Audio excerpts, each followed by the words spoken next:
I'm Ann Williams-Isom, and I'm the Deputy Mayor for Health and Human Services. As we continue our series of briefings on the asylum seeker crisis, this week we are going to discuss the recently announced Asylum Seeker Application Help Center and our efforts to provide legal services to asylum seekers in the absence of a national strategy. I'm joined today by Judge Heinz Radix, the administration's Corporation Counsel, and Commissioner Manny Castro from the Mayor's Office of Immigrant Affairs. We know that the federal legal asylum seeker process is complex and can be especially burdensome for non-native English speakers. Since the beginning of this crisis, in addition to meeting the immediate needs of the asylum seekers, like shelter and food, we've been working on standing up legal clinics and strategies to get asylum seekers the information they need to formally apply for asylum.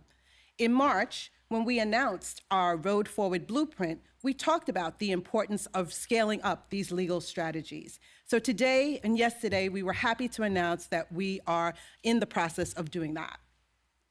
The Asylum Application Center will bring the pro se model where we will have expert immigration lawyers and other pro bono lawyers to do applications assistance to help asylum seekers apply for asylum to a much larger scale, which we think we are uniquely able to do as government, getting help for more people as they need it. We're incredibly grateful to the private sector partners and nonprofit groups that have come together to help us to create a streamlined supportive operations to offer people seeking asylum the step-by-step guidance that they need to navigate the next steps of their journey. While we are not able to provide full legal services to tens and thousands of individuals, the Help Center will provide trained navigators, language access, and help people seeking asylum meet their fast approaching deadlines to file needed paperwork with the federal government. But before I turn it over to Commissioner Castro and Judge Radix to offer a few more details on the work happening at the Help Center, let's share a few of the numbers. As of June 18th, we have over 98,400 people in our care, including over 48,700 asylum seekers. Over 78,700 asylum seekers have come through our intake centers since last spring. We have opened 174 sites, including 11 humanitarian relief centers. And last week, from June 12th to June 18th, more than 2,200 new asylum seekers entered our care. We have consistently been seeing over 2,000 people coming through our system over the last few weeks.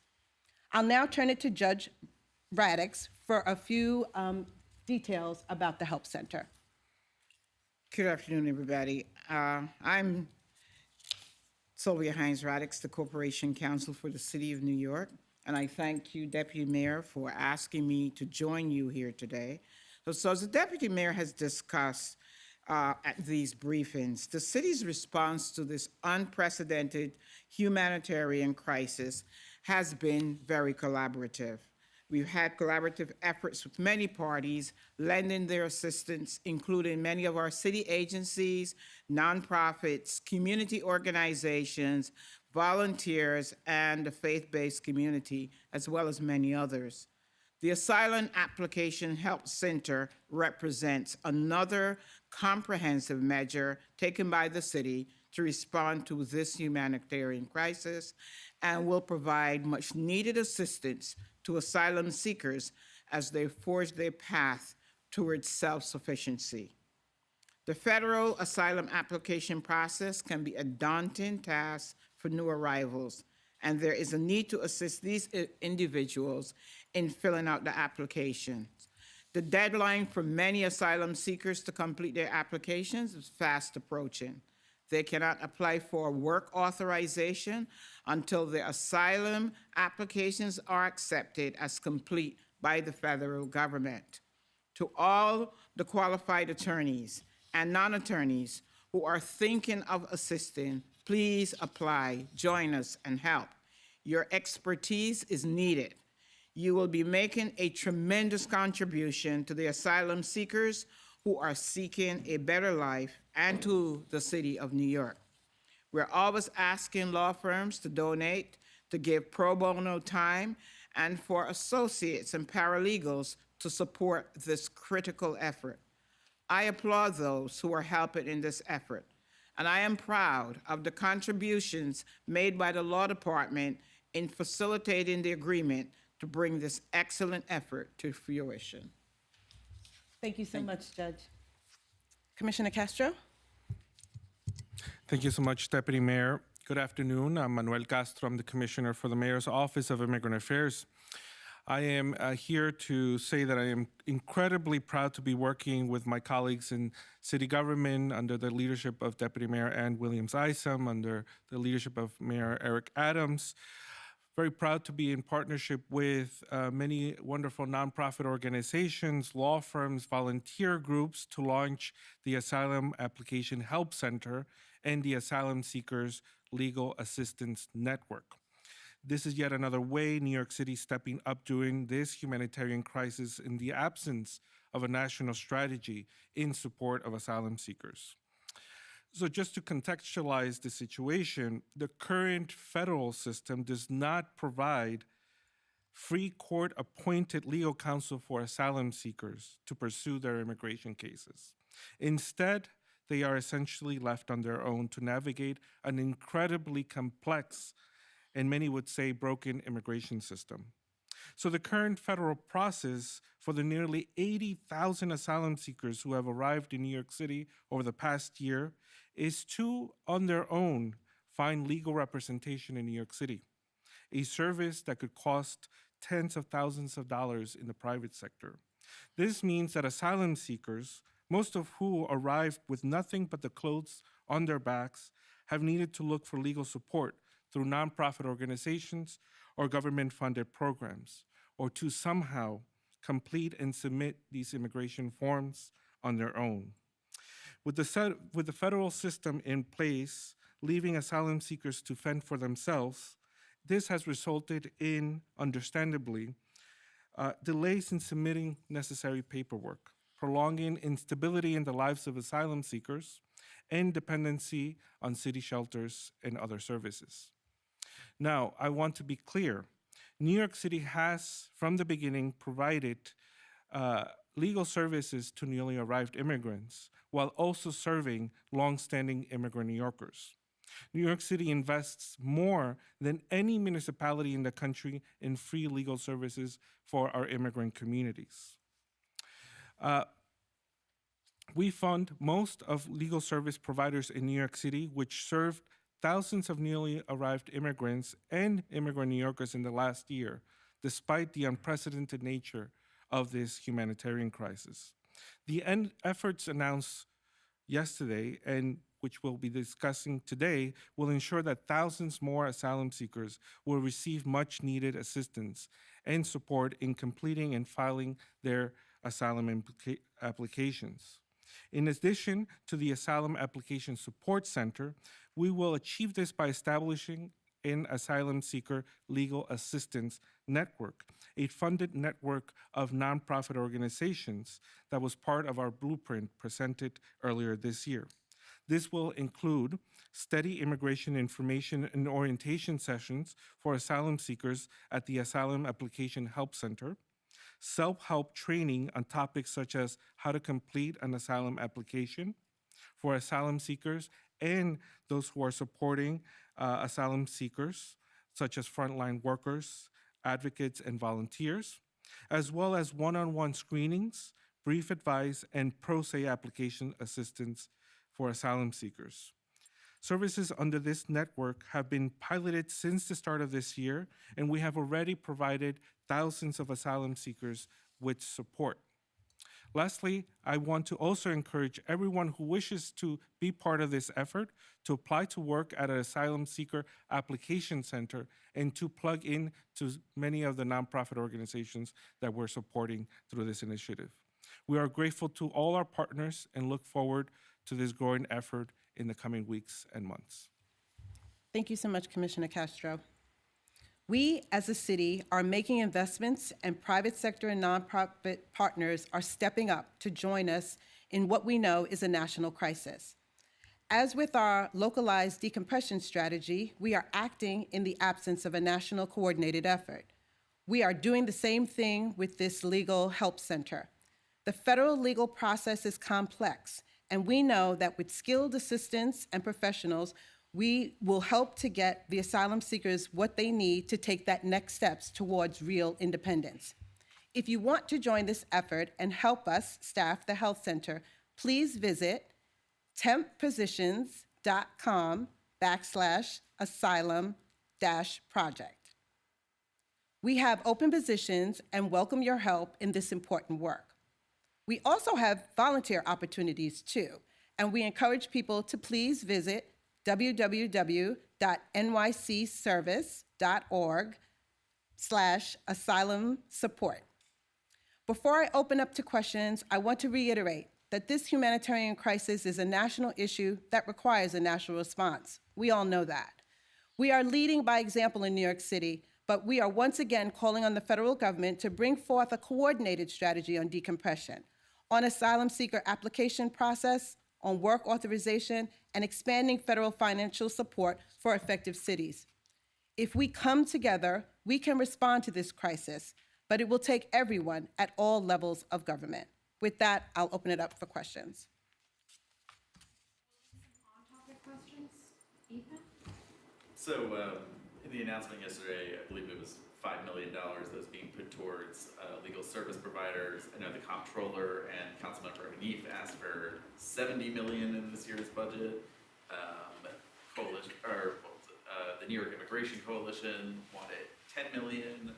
So, is the administration going to commit more money to it on top of this $5 million? Should I start? I'll start, Commissioner Castro. I think that we have, from the very beginning, known that this legal strategy is very important to what we need to do. The city starts, we've always been thinking about this, the administration, in terms of food and shelter at the front door, getting people connected to their applications and a legal strategy, and then really focusing on resettlement. So we think that all parts of this is very important, and we're so excited that we have partners in city council and other places and nonprofits and in the private sector that are working with us to do this. So we're going to keep on, looking at the numbers of people that are coming in and applying the strategies that we think this population needs and deserves. Commissioner, you said that thousands of asylum seekers have been helped by the city or supported. How many have you helped, or how many people have officially filed their asylum claims? Because some of these people came over a year ago. They could possibly have missed the one-year deadline upon entering the country. Why is this just being announced now, this specific initiative, even though I know you guys have been doing some of this help, but why wasn't it started earlier? Yes, so, and this relates to the first question as well. New York City invests about $67 million in immigration legal support. Now, New York City collects very limited information. There are rules around this as to the individual's immigration status and application process or statuses. So we are not collecting information about how many people have applied, when they've applied, and how many more people need to apply. Again, this is information that we have traditionally not collected. And there are limits to what information we can collect. This information will be provided, could be provided by the federal government, but they themselves are having trouble tracking. They've allowed tens of thousands of asylum seekers into the country. They've paroled them in, but don't necessarily have a mechanism to track where they're going across New York, across the country, and how many have successfully submitted their applications. Now, this effort we've established in the absence of a national strategy, which we have been waiting for, to provide additional support. $5 million is an initial investment, and we'll see where this takes us. If the city's not tracking, how are you able to determine that very few people have applied? And are you considering also changing? So I just want to clarify one thing that you said. You said, how many people have we helped? We've helped over 78,000 people. So right? Through giving them food, through giving them shelter. And now this part of the strategy was something that we've always wanted to do. And we think that government is particularly poised to do this because of the amount of people that we can get together. We can say that we need volunteers and help people with their applications. As we do this, Bernadette, we're going to learn more about where people are in the process and then be able to refer them to the services that they need. And just to add something, I mentioned earlier we began piloting this network of support. We've helped over 5,000 people since the start of the year. Of course, that is a number that we want to increase in the coming weeks and months. Applying, you're saying? With a variety of supports. Yes, some people need pro se assistance, which means that they are representing themselves and submitting applications for themselves, so they need legal orientation, information, and some assistance. Did you have okay, Liz, and then I'm sorry, go ahead, Liz. My question is also about data and transparency. I know that on June 4th, the city sent a more robust report breaking down migrants by the agency that's taking care of them by family type.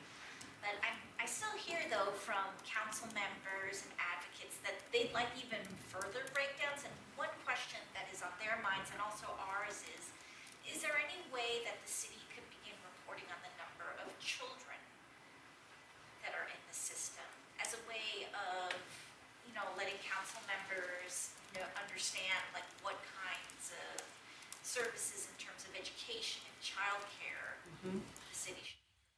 So we think transparency is very important, especially since we all are kind of in this together. And so it's very important for us to know where people are, how many single adults, how many families with children. We'll get back to you in terms of can we break that down further. We want to make sure that the numbers are accurate. There's so many different agencies that are taking care of populations now. And so I'll get back to you on that in terms of can we break out the number of children.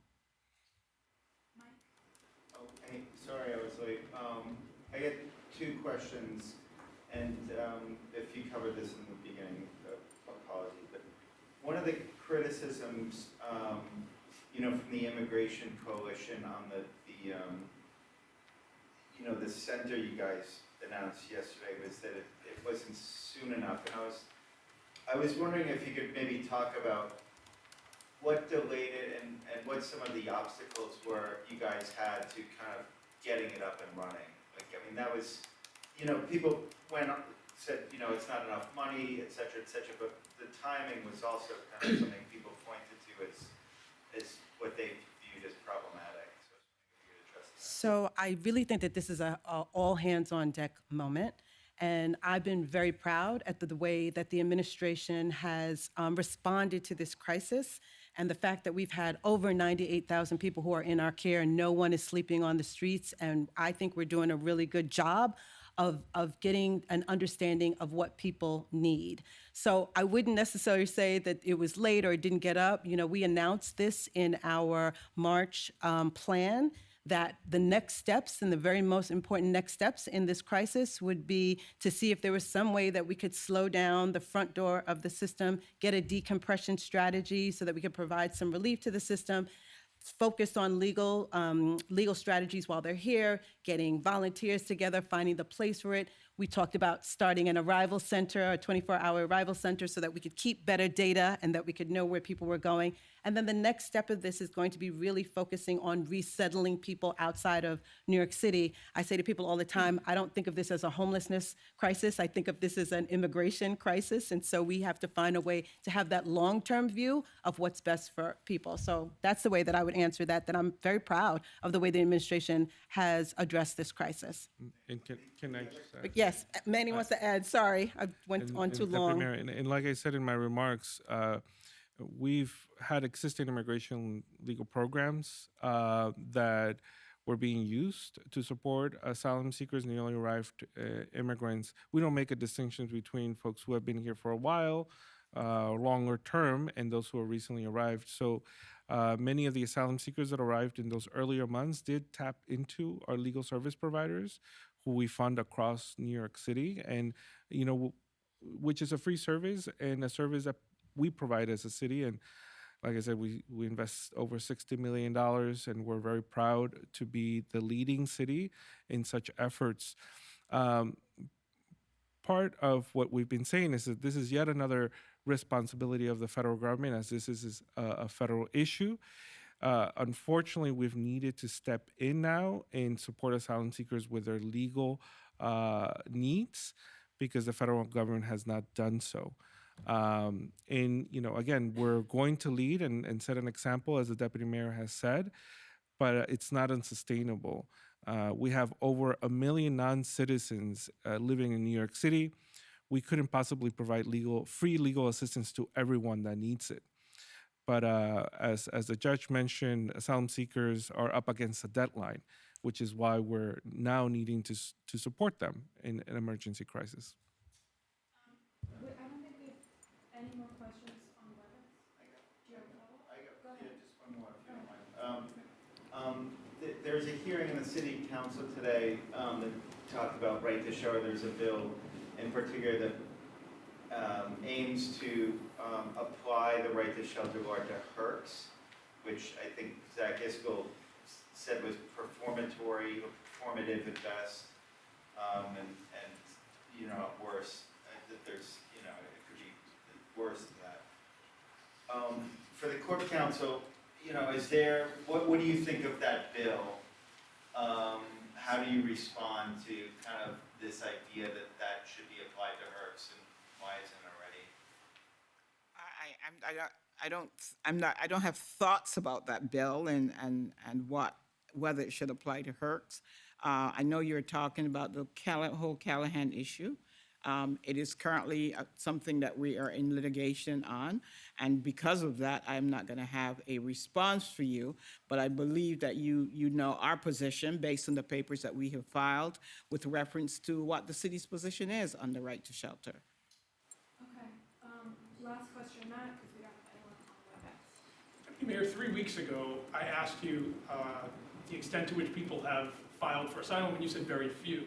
Commissioner Castro just said not only does it not track it, but it's potentially illegal to track it. How do you harmonize these positions, and what was the basis for your statement that very few would apply? I think when we spoke 3 weeks ago, I told you that what we were doing was knocking on people's doors to ask them have they applied and filled out applications for any services or any things that are available.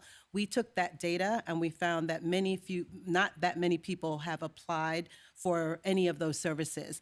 That gave us a little bit of a window in terms of the scope of what we needed to do so that we could say, I think at that time it was about, I wrote down the number, 7,700 households that we knocked on their doors to see whether people were interested in work opportunities upstate, to see if they had filled out applications. So I think that's where those two things come together, that from the data that we collected in the survey that we did with families, it looked like very few people had applied.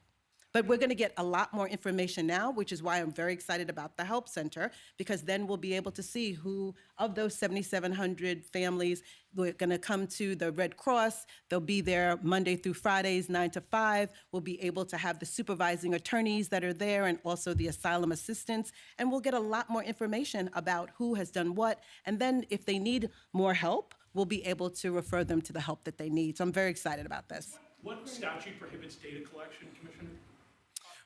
Who's seeking and who isn't seeking asylum?